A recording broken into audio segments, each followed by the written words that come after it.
c'est historique. Fabrice Delmeda, bonjour. Bonjour Mathieu. Chaque matin, un fait d'actualité passé au crible de l'histoire. Et aujourd'hui, Fabrice, le prince héritier du Japon, Naruhito, vient en visite à Lyon. On sait qu'il va monter sur le trône le 1er mai 2019, puisqu'une loi a autorisé son père, l'empereur Akihito, âgé de 84 ans, à abdiquer. C'est historique. On ne peut plus historique. Et pour répondre, il faut que nous partions au Japon. Ah, mieux que moi. Au Japon, changer d'empereur, c'est changer d'air. Et c'est la première fois que ça va se produire par abdication et non après une mort. La plus connue des ères japonaises est celle de leur révolution industrielle, le Meiji, l'ère du gouvernement éclairé. C'était avant la Première Guerre mondiale.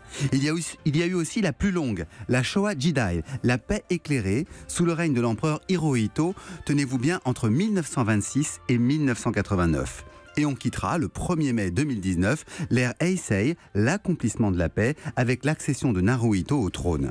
Les Japonais adorent l'idée de chercher un nom pour cette nouvelle ère à venir et font déjà des propositions. C'est le contraire en France, non ? Et oui, en France, les historiens ont souvent donné leur nom aux périodes après leur fin.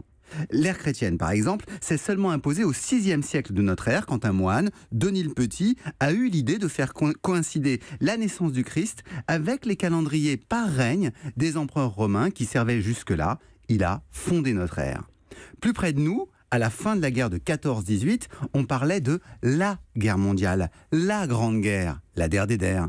Et c'est seulement après 1945 que l'on s'est mis à parler de la première guerre mondiale, pour la distinguer de la seconde. En fait, les noms de périodes, ce qu'on appelle en histoire, je l'ai mis exprès pour vous, chers auditeurs, les chrononymes, sont souvent plus orientés qu'il y paraît. Je vous rappelle, les noms de périodes, les chrononymes. Les Japonais aiment pouvoir repartir de zéro. Ils continuent, eux, de garder plusieurs systèmes de datation, celui des règnes et le nôtre. Une manière subtile de faire reculer le caractère inexorable du temps.